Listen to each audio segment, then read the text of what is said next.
अस्सलाम वालेकुम नाज़रीन, आप देख रहे हैं प्रोग्राम प्ले फील्ड और मैं हूं आपका होस्ट काशिफ शब्बीर। पाकिस्तान की क्रिकेट टीम और दौरा ऑस्ट्रेलिया, जहां इस दौरे की बड़ी अहमियत है प्लेयर्स के लिए, वहां सेलेक्टर्स के लिए, पीसीबी मैनेजमेंट के लिए भी ये दौरा उतनी ही अहमियत का हामिल है, क्योंकि पीसीबी मैनेजमेंट में बहुत मेजर चेंजेस हुई। डायरेक्टर चेंज हुए, उनकी जगह आ गए हफीज़ आ गए, उसके बाद सेलेक्टर चेंज हुए, वहाब रियाज आ गए as a new selector. Wahab Riaz ने नई टीम सेलेक्ट की। और जहां हम सब बात करते थे कि जी डोमेस्टिक को रिस्पेक्ट दें, डोमेस्टिक के जो प्लेयर जो परफॉर्म कर रहे हैं उनकी जगह बननी चाहिए पाकिस्तान की टेस्ट टीम के अंदर, तो उनकी जगह बन गई। 3-4 नए लड़कों को मौका दिया गया और आप देखते हैं वो कैसा परफॉर्म करते हैं। हमने माजी में देखा है कि हमेशा से दौरा ऑस्ट्रेलिया एक मुश्किल दौरा रहा है पाकिस्तान के लिए। आज तक पाकिस्तान ने ऑस्ट्रेलिया की सरजमीन पर टेस्ट मैच नहीं जीता। कई ऐसे मौके आए जहां लगता था कि पाकिस्तान टेस्ट मैच जीतने के करीब है, लेकिन ऐसा नहीं हुआ और हमेशा से ऑस्ट्रेलिया ने पाकिस्तान को बहुत बुरे तरीके से टेस्ट मैच हराए। ना सिर्फ पाकिस्तान को बल्कि दुनिया क्रिकेट की जो भी टीम ऑस्ट्रेलिया जाती है उनके लिए ऑस्ट्रेलिया के सरजमीन पर जीतना एक बहुत ही मुश्किल टास्क होता है। अब देखना यह होगा कि पाकिस्तान के नए खिलाड़ी किस तरीके से दौरा ऑस्ट्रेलिया में कामयाबी हासिल करते हैं। क्या हम कामयाबी हासिल कर भी सकते हैं कि नहीं। जहां हमने टेस्ट मैचेस खेलने हैं वहां हमने वनडे तो नहीं खेलना, लेकिन हमने T20 खेलने हैं। T20 की टीम भी पाकिस्तान की वहां पर जाएगी और अपना लोहा मनवाने की कोशिश करेगी। उसके बाद हमारा दौरा न्यूजीलैंड होगा, तो इस सब चीज़ों के बारे में डिस्कस करेंगे। उसके अलावा अगर हम रैंकिंग को देखें तो वर्ल्ड कप के बाद रैंकिंग में ज़्यादा तब्दीली नहीं हुई। बाबर आजम अभी भी दूसरे नंबर पर हैं, जबकि शुभमन गिल अभी भी नंबर 1 पर मौजूद है। वर्ल्ड कप इंडिया में ख़त्म हो गया। बड़ी कंट्रोवर्शियल बातें होती रही, कंट्रोवर्सी से भरा हुआ ये वर्ल्ड कप था। जहां पाकिस्तान के लिए बड़े मसले हुए, वहां पर इंग्लैंड के अखबारों ने बहुत कुछ लिखा इस वर्ल्ड कप के बारे में। इन सब चीज़ों के बारे में हमने बहुत ज़्यादा डिस्कस किया है। तो आज हम फोकस करेंगे ज़्यादा पाकिस्तान की टीम के बारे में, पाकिस्तान के दौरा ऑस्ट्रेलिया के बारे में, कि पाकिस्तान की वहाँ कामयाबी के क्या इम्कानात हैं और क्या चांसेस हम वहाँ पर देख रहे हैं। दुआ तो हम सब की यही है कि पाकिस्तान वहाँ पर कामयाब होकर वापस लौटे और पाकिस्तान जो है एक मरतबा फिर अपने झंडे गाड़े इस मरतबा ऑस्ट्रेलिया में, और नई टीम के साथ, नए चेहरों के साथ, नई क़यादत के साथ पाकिस्तान वहाँ जाए, जीते और पाकिस्तान का सब सलाली परचम जो है वो लहराता हुआ हमें नज़र आए। इन सब चीज़ों के बारे में डिस्कस करेंगे। आज हमारे साथ शामिल डिस्कशन रहेंगे अली मेहदी, एक क्रिकेट एक्सपर्ट हैं। Thank you very much Ali, आपने अपना टाइम दिया। अस्सलाम वालेकुम। वालेकुम अस्सलाम। और इसके साथ हमारे साबिक टेस्ट क्रिकेटर और यंगेस्ट टेस्ट क्रिकेटर हसन रज़ा भी टेलीफोन कॉल पर हमारे साथ मौजूद हैं। अस्सलाम वालेकुम हसन रज़ा। कैसे हैं आप लोग? ठीक है जी, अल्लाह का शुक्र, सब ठीक ठाक। Thank you very much Hasan भाई, आपने हमें टाइम दिया। हसन भाई, ये जो बातें हो रही हैं ऑस्ट्रेलिया के बारे में, हमने सोचा कि आपसे रिक्वेस्ट करें कि आप हमारे प्रोग्राम में आएँ और हम आपके साथ ज़रा थोड़ा टेक्निकल डिस्कशन करें, आपसे समझें कि ऑस्ट्रेलिया की विकेट क्या प्रॉब्लम है वहाँ पर कि वहाँ पाकिस्तान नहीं जीत सकता, और जो अब स्क्वाड बना है क्या देख रहे हैं कि पाकिस्तान के कुछ चांसेस नज़र आते हैं ऑस्ट्रेलिया में जाके कामयाबी हासिल करने के। देखिए, सबसे पहले तो अल्लाह अल्लाह करके जो है खैरियत से प्लेयर वापस आए। जिस तरह से हम कह रहे थे, एशिया कप शुरू हुआ, एशिया कप से लेके वर्ल्ड कप तक देखें तो पाकिस्तान की वो कारकर्दगी हमें नजर नहीं आई। या तो प्रोफेशनल अप्रोच, जो मॉडर्न क्रिकेट की हम बात कर रहे हैं, दुनिया में सारी टीमें इंप्रूव कर रही हैं, सारा क्रिकेट बोर्ड इंप्रूव कर रहा है, मगर हमारी इंप्रूवमेंट कहीं ना कहीं जो है वो तनाज़ात का शिकार हो रही है।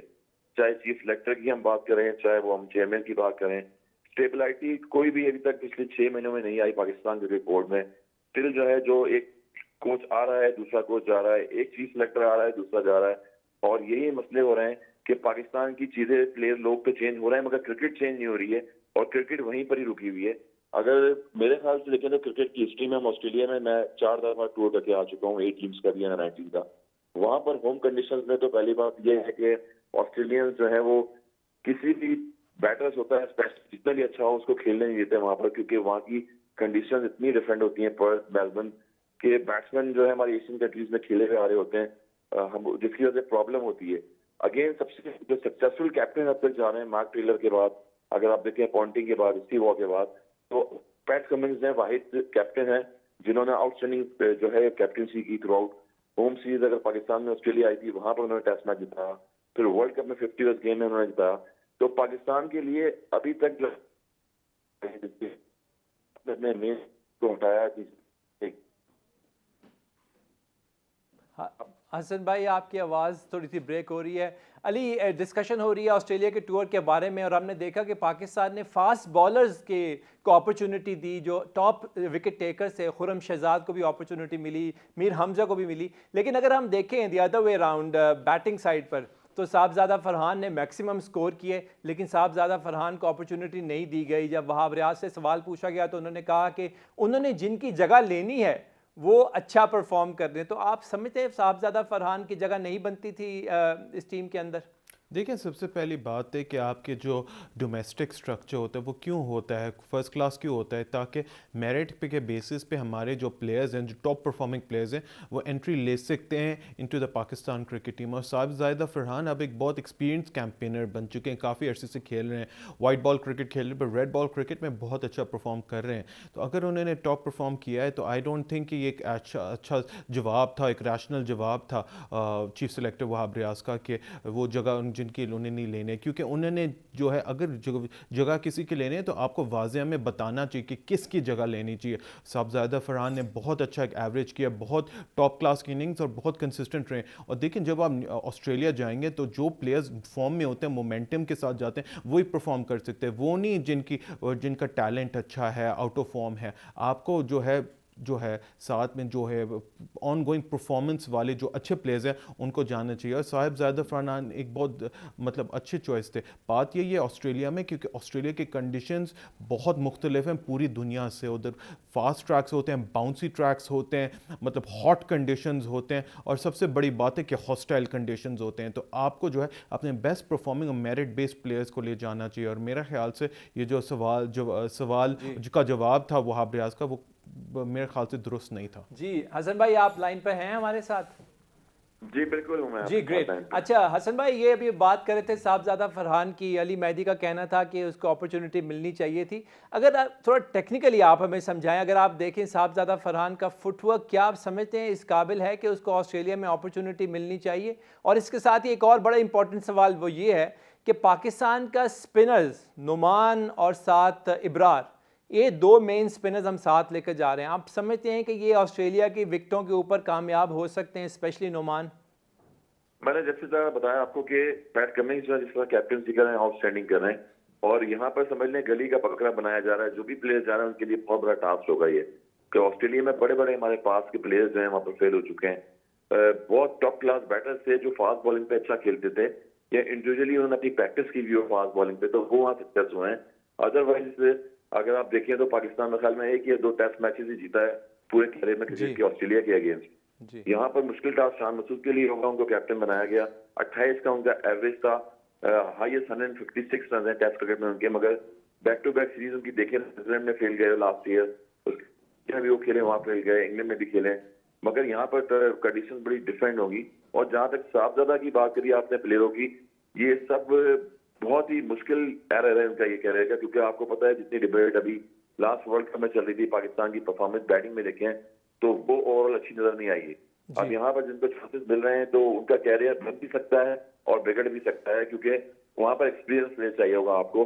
और ऐसे हेजलवुड जैसे बॉलर, मिचेल स्टार्क जैसे बॉलर जो कि टीम स्ट्रिंग करने में महारत रखते हैं और अपनी होम कंडीशंस में, तो कोई आउट ऑफ स्टेशन जाके कोई बाबर आजम टाइप के प्लेयर है, उन्होंने मेहनत की हुई है, तो वो भी सर्वाइव कर सकते हैं। मगर टेस्ट क्रिकेट में सेशन बाय सेशन गेम होता है, और मेरे ख्याल में पाकिस्तान के लिए बड़ा मुश्किल टूर होगा फ्यूचर के लिए। जी बिल्कुल। और जिससे मैंने आपसे पूछा स्पिनर्स के बारे में, इसके बारे में भी हम डिस्कस करेंगे, और बड़ी चीज़ें डिस्कस करने के वाले। ऑस्ट्रेलिया का बड़ा ही इंपॉर्टेंट टूर है, और चूंकि हमारे पास हसन भाई मौजूद हैं तो टेक्निकल चीज़ें इनसे मज़ीद डिस्कस करेंगे। मगर इस वक्त हुआ है छोटे से ब्रेक का, प्लीज़ हमारे साथ रहिएगा। वेलकम बैक नाजरीन। वक्फे पे जाने से पहले दौरा ऑस्ट्रेलिया के बारे में डिस्कशन हो रही थी, तो आपको ये भी बताते चलें कि आज से तरबियती कैंप जो है वो रावलपिंडी में शुरू हो गया है, जो कि 28 नवंबर तक रहेगा। अली, हमने ये सुना है कि इस तरबियती कैंप में 2-3 बॉलर्स को एक्स्ट्रा शामिल कर रहे हैं, जिसमें शाहनवाज धानी भी हैं, मोहम्मद अली भी हैं, समीन गुल भी हैं, और कोई मोहम्मद शफीक भी हैं जो आ रहे हैं इसके लिए। तो क्या समझते हैं, बेहतर है कि ये ऐसे बॉलर्स को अपॉर्चुनिटी मिल जाए, एटलीस्ट वो कैंप में तो आएँ और देखें कि वहाँ का एटमॉस्फेयर कैसा है, एनवायरनमेंट कैसा है। लेकिन जहाँ अली मौका दे रहे हैं बॉलर्स को, वहाँ मेरा ख्याल है बैट्समैन को भी मौका मिलना चाहिए था, उनको भी तरबियती कैंप में आके उस एनवायरनमेंट का हिस्सा बनना चाहिए था। आई थिंक कि अगर करना था तो दोनों बॉलर्स और बैट्समैन के लिए करना था। ये बात बिल्कुल, इस बात की कोई शक नहीं है कि हमारे अभी बॉलर्स की किल्लत है, ज़रूरत है कि आके परफॉर्म करें। और साथ में जो हमारे पास जो बॉलर्स हैं, इसके साथ साथ जो यंगस्टर्स आ रहे हैं और ऑब्वियसली कुछ एक्सपीरियंस प्लेयर्स हैं जिन्होंने नहीं खेला इस इन्वायरमेंट, डोमेस्टिक खेलते जा रहे हैं, उनके लिए बहुत अच्छा है। लेकिन मेरे ख्याल से बैट्समैन को भी कुछ अपॉर्चुनिटी देना चाहिए। टॉप परफॉर्मिंग कायदे आज़म में जो भी बैट्समैन थे उनको देना चाहिए था, परफॉर्मेंस देना चाहिए, ताकि उनको एक्सपीरियंस और मिले, विकेट एक्सपोजर कैसी होनी चाहिए अली जहाँ पर तरबियती कैंप लगे? मैं तो कहूँगा कि फास्ट होना चाहिए, बाउंसी होना चाहिए, एग्जैक्टली, पेसी होना चाहिए। क्यों? क्योंकि आपने ऑस्ट्रेलिया जाना है ऑस्ट्रेलिया जाना और ऑस्ट्रेलिया के आपके 3 मैचेस हैं, जहाँ पहला मैच होगा ऑप्टिस स्टेडियम पर्थ में होगा, जिसको आप वेस्ट टेस्ट कहते हैं। तो उधर क्या होगा कि ज़्यादा ऑब्वियसली बाउंस होगी, पेस भी होगा और काफ़ी हॉस्टाइल्स है। बिल्कुल वो एक, हमें कहूँगा कि एक रिंग ऑफ फायर जिसको कहते हैं, तो वो काफ़ी थोड़ा सा मुश्किल स्टेडियम है। पिछले साल के वर्ल्ड कप में अगर देखा जाए तो वर्ल्ड T20 में पाकिस्तान का एक मैच हुआ था और वो भी जिम्बाब्वे के खिलाफ हुआ था उधर। तो हमें थोड़ा सा एक्सपीरियंस है, लेकिन जब आप टेस्ट खेलेंगे और रेड बॉल के खिलाफ खेलेंगे तो सिचुएशन कम्प्लीटली डिफरेंट होगी। तो और मेरे मेरा ख्याल ख्याल है से जिम्बाब्वे का मैच हम हार गए थे शायद जी वो। बिल्कुल 1 रन से हम हारे जी थे। बिल्कुल सही बात कर रहे हैं। तो हसन भाई, अभी वक्फे पे जाने से पहले मैंने आपसे एक सवाल पूछा था, स्पिनर्स का क्या करें हम? स्पिनर्स की लॉट क्यों नहीं पाकिस्तान में आ रही? क्या विकेट का प्रॉब्लम है, क्या ट्रेनर्स का प्रॉब्लम है, या एंथुजियाज्म का प्रॉब्लम है as far as spinning department is concerned? देखिए, एक तो फॉर्मेट यही है कि पाकिस्तान की ग्रासरूट लेवल जो है वो ऑलमोस्ट उतनी अच्छी नहीं है, क्योंकि T20 फॉर्मेट खेल रहे हैं। फिर हमारे पास 6 रीजन बनी हुई है, डोमेस्टिक खेल रहे होते हैं 6 रीजन से। तकरीबन कोई पाकिस्तान के प्लेयर जो टीम में नहीं खेले हुए, तबाह नहीं खेले इंसान के तौर पर, वो जाके टीम की तरफ से कैप्टन कर रहे हैं, वहां पर खेल रहे हैं। हमारा स्ट्रक्चर ग्रासरूट लेवल स्ट्रॉन्ग नहीं है, हमारे पास लंबी क्रिकेट नहीं खेली जाती, जिसकी वजह से शादाब जैसे T20 फॉर्मेट के बॉलर है, उसामा को भी देखें, अगर तो उसामा लीग काफी खेलते रहे, वहां से वो प्रोड्यूस हो गया है। लंबी क्रिकेट ने खेली नहीं है, जब की गेम में वर्ल्ड कप खेलने गए थे आप, आपके पास कोई ऑप्शन ही था नहीं उसका। और इतने बड़े बड़े प्रोड्यूस किया आपने पाकिस्तान की लेजेंडरी अब्दुल कादिर साहब है, तौफीक अहमद, इकबाल कासिम, बड़े बड़े मुश्ताक अहमद, ये प्रोड्यूस हुए हैं। मगर मुझे हैरत होती है कि एनसीए हाई परफॉर्मेंस सेंटर में कितने सारे कोचेस हायर किए हैं आपने पिछली के, वहां से 2-3 स्पिनर भी आपने प्रोड्यूस नहीं की। तो ये पाकिस्तान का अर्थ है, लंबी क्रिकेट खेलनी चाहिए, और लंबी क्रिकेट तभी खेलेंगे जहाँ से आप एक्सपीरियंस गेन करेंगे 50 ओवर्स का। तो वर्ल्ड कप में यही किसी को आइडिया नहीं होता है कि अभी तक 10 ओवर आपने करने हैं, 4 ओवर नहीं है। और जहाँ पर नवाज को आपने मेन बॉलर लगी, शदाब को अपने लेके गए थे वहाँ खोज। तो यही वजह है कि अब आपने बात करी अखबार की, तुमान की, ऑस्ट्रेलिया में आप जा रहे हैं तो ऑस्ट्रेलिया में आपने 400 रन करने जब जाके आप मैच जीते हैं, क्योंकि ऑस्ट्रेलिया ने अपने पिच पे बहुत मारा रखते हैं वहाँ पे। सबसे पहले बैटिंग का मुद्दा है हमारे, बैटिंग से सवाए बाबर आजम के लंबे इनिंग पूरी नहीं खेल पाता, जिसमें अब्दुल्ला शफी भी है, मगर ये श्रीलंकन पिच पे खेले हुए हैं और होम कंडीशन में खेले हुए हैं। अब यहाँ पर जब खेलेंगे वहां पर, तो जिस तरह वर्ल्ड कप में आपने देखा कि Abdullah Shafi on the out crowd खेलते हुए आउट हुए, एल्बिटर हुए, पुल हुए। और वर्ल्ड कप में अगर आप 36 में देख ले ओवर के, उसमें ऑलमोस्ट सारी जो है कटो पुल आउट हुए। तो ये बहुत बड़ा टास्क होगा पाकिस्तानी बैटर्स के लिए, कि वो किस तरह से अप्लाई करेंगे अपने बैटर्स को और बॉलर्स को। और जो कैप्टन होगा उनका टास्क होगा बहुत बड़ा, कि किस तरह से ये डे 89 ओवर्स के डे होते हैं, किस तरह से निकाले जाएंगे वहाँ पे जब ऑस्ट्रेलियन बैट्समैन सेट हो। देखें अली, जो बात हो रही है कि नया कैप्टन तो हम ले आए हैं, और शान मसूद की क्या पोजीशन बनेगी? शान मसूद तो खुद जो है आउट ऑफ फॉर्म नज़र आए, और कई दफ़ा ऐसा हुआ कि शान मसूद को अपॉर्चुनिटी दी गई, टीम में आए, लेकिन उस तरह की कारकर्दगी नहीं दिखा सके। तो आप क्या समझते हैं शान मसूद की क्या पोजीशन बनेगी, किस नंबर पे शान मसूद को आना चाहिए? और दूसरा ये बताएं कि वहाँ पर जिस तरह अभी बात हो रही थी स्पिनर्स की, नुमान अली, इब्रार कितने इफेक्टिव होंगे अगेंस्ट लायन ऑस्ट्रेलिया में? अगर देखा जाए तो सबसे पहले आपने पूछा था शान मसूद की। देखें, शान मसूद जो हैं उसकी एक ही पोजीशन है, वो नंबर 3 पे खेल सकेंगे, क्योंकि आपने ट्राइड एंड टेस्टेड उसको किया। ओपनिंग किसी ज़माने में करता है, लेकिन अब उसकी स्लॉट नंबर 3 पे है, क्योंकि बाबर आजम जो हैं नंबर 4 पे बहुत कंफर्टेबल होंगे। तो मेरे ख्याल से नंबर 3 पे होंगे, जिसके बाद मोस्ट प्रॉब्ली अब्दुल्ला शफीक और शायद इमाम उल हक जो ओपन करेंगे। इमाम का स्लॉट है वो किसी और के, मोस्ट प्रॉबली ये दोनों करेंगे, और नंबर 3 पे शान मसूद की अगर कैप्टन कैप्टनसी की बात करें तो कैप्टनसी स्किल्स काफ़ी टेस्ट होंगी। यस, उसने डोमेस्टिक लेवल और हम कह सकते हैं काउंटी पे भी कैप्टनसी की है, लेकिन जब आप ऑस्ट्रेलिया जाते हो और इतनी, मैं कहता हूँ कि एक ऐसा टूर जिसमें जाके आप होली ग्रेल ऑफ क्रिकेट पे जाते हैं ऑस्ट्रेलिया में, तो आपको सही कैप्टनसी और आपके सही skills to the limit test होते हैं। तो इसके लिए थोड़ा सा मुश्किल होगा और बहुत चैलेंज होगा। अगर दूसरी बात की जाए तो हमारे स्पिनर्स की अगर बात करें तो इस वक्त जो है मेरे जहाँ तक ख्याल है कि हम थोड़े डिप्लीटेड है स्पिन डिपार्टमेंट में, इसलिए क्योंकि देखें अबरार जो है उसने होम कंडीशंस में परफॉर्म किए। इंग्लैंड के अलावा पहले 3 मैचेस में 1-2 मैचेस में परफॉर्म किए थे, फिर बाद में जाके थोड़े स्टटर करने लगे थे और परफॉर्म नहीं करने लगे थे। तो इट डिपेंड करेगा कि कैसे परफॉर्म करेंगे, लेकिन जहाँ तक मेरा ख्याल है नोमान अली जो हैं कंपेयर टू लायन आप नहीं कंपेयर कर सकते। अली, इसी बात को आगे लेके चलें, हसन भाई यही सवाल अगर आपसे मैं पूछूं शान मसूद का, तो कहाँ किस पोजीशन पे शान मसूद को आप देखते हैं एज अ बैटर, क्योंकि डोमेस्टिक में तो वो ओपन करता है, तो क्या वो भी नंबर 3 पे आपके ख्याल में खेलेगा वहां पर? देखिए नंबर 3 पे खेलेंगे, अगर अब्दुल्ला शफी खेल रहे हैं, राइट और लेफ्ट हैंड का कॉम्बिनेशन अगर आप बनाएंगे तो उसमें इमाम और अब्दुल्ला शफी करेंगे। Again Shan Masood as a captain 28 का एवरेज उनका देखेंगे आप टेस्ट में 30 का, और कैप्टनसी उनको दी गई है, तो ये डिबेट हो रही थी कि बाबर आजम को चेंज किया जाए ये कैप्टन बने। इनका एक्सपीरियंस क्रिकेट में काफी रहा है, डोमेस्टिक सारे फॉर्म में खेले, फिर काउंटी क्रिकेट में जहाँ से खेल के आए लास्ट ईयर वहाँ परफॉर्म किया उन्होंने, 3 से 2 सेंचुरियां भी की थी। मगर अगेन ये है कि ऑस्ट्रेलिया में आपको जब ऐसा वहाँ पर एक जो पॉइंट दिया जाएगा जहाँ पर आपने परफॉर्मेंस भी देनी है और कैप्टनसी भी करनी है, तो मेरे ख्याल में बड़ा मुश्किल टास्क होगा ये। अगर यहाँ से शान मसूद थोड़ा सा सक्सेस हुए तो मेरे ख्याल में आगे फ्यूचर में टेस्ट क्रिकेट में वो कैप्टनसी कर सकते हैं, मगर सबसे पहले उनकी इंडिविजुअल परफॉर्मेंस होगी, क्योंकि बाबर आजम भी लास्ट अगर आप देखें तो जितनी इनिंग्स खेलते हुए आए, मेरे ख्याल में 40 इनिंग्स अपनी खेली है और उसमें 3 से 4 सेंचुरियां बनाई है। तो वो world class king batter fail हो चुके हैं, तो अभी शान मसूद के लिए कितना बड़ा टास्क होगा ये उनको खुद पता है, और वहाँ किस तरह हैंडल करेंगे पिचेस पे। और हसन भाई, मोहम्मद अब्बास का ना जाना ऑस्ट्रेलिया में आप समझते हैं पाकिस्तान के लिए एक सेटबैक होगा? पाकिस्तान को अपॉर्चुनिटी देनी चाहिए थी मोहम्मद अब्बास को, जिस तरह वो बॉल को स्विंग करते हैं और सीम करते हैं। पता नहीं क्या वजह है, मुझे नहीं समझ आता कि क्या नाराजगी है बोर्ड की जो है अब्बास की, और जिस तरह से वो डोमेस्टिक भी खेलते हैं, इतना आउटस्टैंडिंग बॉलर है। आपका जो निपर बॉलर है वो आउट स्विंग इन स्विंग दोनों तरफ बॉल करता है, और एक्सपीरियंस भी रहा है, मुसलसल कंसिस्टेंट वो डोमेस्टिक भी खेल रहा है पाकिस्तान की, और उसके बाद फिर इसने वहां पर इंग्लैंड में भी काफी परफॉर्मेंसेस दी हैं। बस ये लाइकिंग डिसलाइकिंग होती है, जो पाकिस्तान में जो रॉ टैलेंट होता है जिसको डिजर्विंग कहा जाता है, उसको वहाँ चांस नहीं देते। आज आपने तो खुरम शहजाद को आज चांस दिया है डोमेस्टिक में खेलते हुए, तो आप उसको भी चांस दे सकते हैं। बिल्कुल आप सही बात कर रहे हैं, जहां खुरम शहजाद को अपॉर्चुनिटी मिली वहां एक्सपीरियंस मोहम्मद अब्बास को भी अपॉर्चुनिटी मिलनी चाहिए थी। दुबई जैसे ग्राउंड में, दुबई जैसे विकेटों पे जहां हमने देखा बिल्कुल डेड ट्रैक होते थे, वहां मोहम्मद अब्बास ने बहुत ज़बरदस्त बॉलिंग की। हसन भाई आपका बहुत बहुत शुक्रिया, आप हमारे साथ आपने ज्वाइन किया और अपने टेक्निकल राय हमें दी, और इसके बारे में मज़ीद डिस्कस करेंगे, मोहम्मद अब्बास के बारे में, फास्ट बॉलर्स के बारे में, बैट्समैन के बारे में, मगर इस छोटे से मुख्तसर से वक्फे के बाद।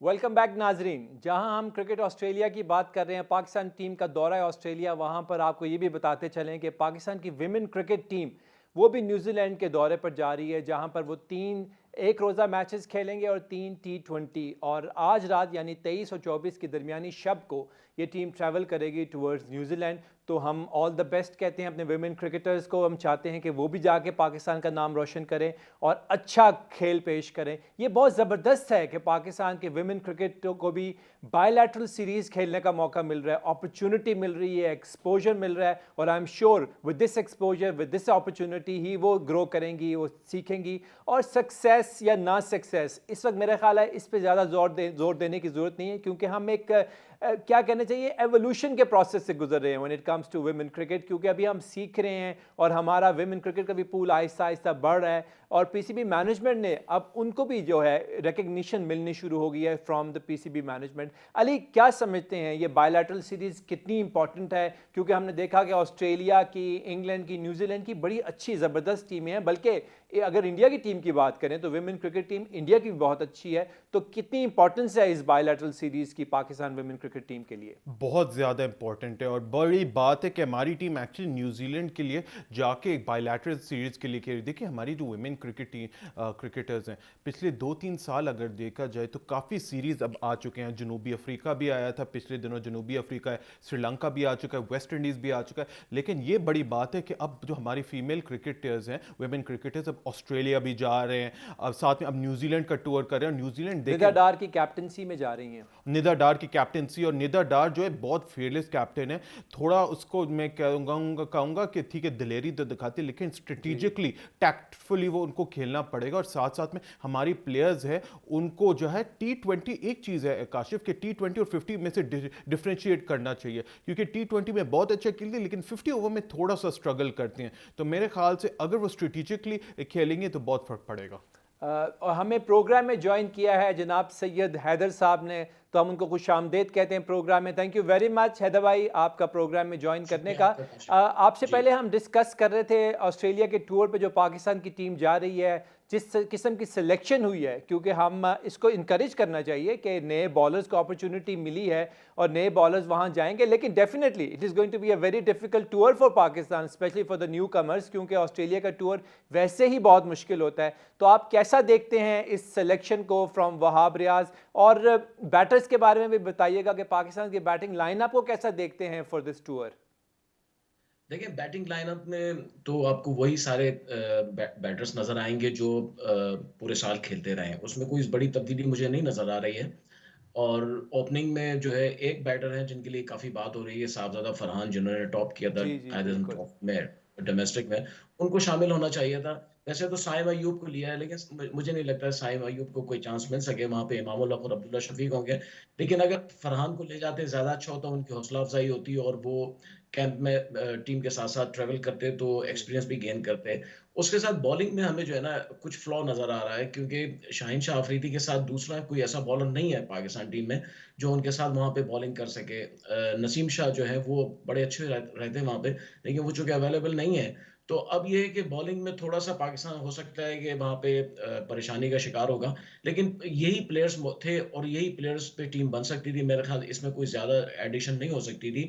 लेकिन एक अच्छी बात है कि दो ऐसे प्लेयर्स को उन्होंने टीम में शामिल किया है जिन्होंने टॉप किया है बॉलिंग में। जैसे खुर्रम शहजाद ने किया है, तो जी उनको लिया है। ठीक है, अगर वो टेस्ट नहीं भी खेल पाते हैं, कम से कम टेस्ट टीम के साथ तो जाएंगे और टूर करेंगे। फिर आमिर जमाल हैं, ये भी एक अच्छी एडिशन है। देखना है कि आमिर जमाल कितना वहां मीर पे हमजा चांस भी मिल। हैं हैदर भाई। जी, मीर हमजा भी है। देखिए, मीर हमजा बड़े अच्छे बॉलर हैं, लेकिन मीर हमजा को काफी इग्नोर किया। लेकिन मीर हमजा की बदकिस्मती, उन्हें जब चांस मिला पाकिस्तान की पिचों पे मिला था, जहां पे वो अच्छी बॉलिंग नहीं कर पाए। तो आई होप कि अगर मीर हमजा वहां खेलते हैं, उनकी बॉलिंग में एक नेचुरल स्विंग है। वो लेफ्ट आर्म बॉलर है, वो क्रीज का इस्तेमाल अच्छा करते हैं। वो जब ओवर द विकेट बॉलिंग करते हैं तो जी बड़ा अच्छा वो अपने आप को आउट स्विंग करते हैं। तो हो सकता है, लेकिन ऑस्ट्रेलिया में स्विंग नहीं बल्कि सीम चलती है। वहां पे आपको पिच से मदद लेनी पड़ती है, बाउंस दिखाना पड़ता है।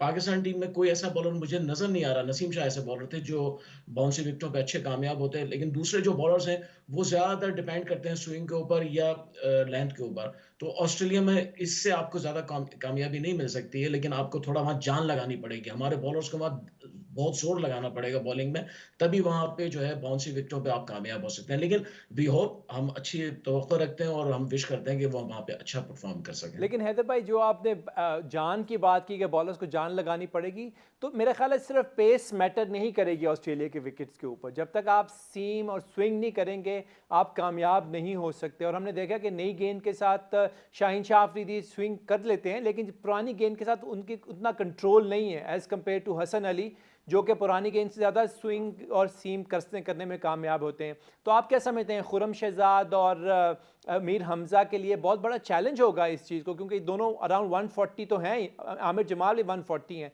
लेकिन सीम स्विंग इज़ जी, going to be a big challenge for them. देखिए, यही मसला है कि जब ये स्पीड के ऊपर जाते हैं तो इनका लेंथ आउट हो जाता है। हमारे बॉलर्स का यही प्रॉब्लम है कि जब वो 140 पे जाते हैं तो फिर वो लेंथ उनका आउट हो जाता है। लाइन उनकी जो है वो आउटसाइड लैग या ऑफ ऑफ स्टंप रहती है। अच्छा, पर्थ में हमारा पहला टेस्ट मैच है। पर्थ जी में मैं दुआ करता हूँ कि पाकिस्तानी बॉलिंग को 2 दफा बॉलिंग करनी पड़े, वरना पर्थ की विकेट जो है इतनी तेज नहीं है। पुराना जो वॉकर स्टेडियम था उसकी पिच तो बहुत तेज थी, लेकिन अब वो इतनी तेज नहीं है, नया नया जो स्टेडियम जिसमें मैच होगा। जी जी लेकिन फिर भी ये है कि पाकिस्तानी बॉलिंग को हम दुआ करेंगे तीनों टेस्ट मैचों में 2 बार बॉलिंग करने का कम से कम मौका मिल जाए। और पाकिस्तानी बैटर्स जो हैं वो जवाब में या अगर पहले बैटिंग करते हैं अच्छा स्कोर कर सकें। लेकिन वहाँ पे आपको सीम जो है के ऊपर जाना पड़ेगा। जी, आपको अगर सिर्फ जो है सिंपल बॉलिंग करने की कोशिश करेंगे तो आपको कुछ नहीं मिलेगा, कामयाब नहीं क्योंकि होंगे। अली, बड़ी ऑस्ट्रेलिया ख़तरनाक बात कर दी हैदर भाई ने कि पाकिस्तान को 2 दफ़ा बॉलिंग करने का मौका मिल जाए, इसका क्या मतलब है यार? ज़रा हमें भी समझाएँ आप।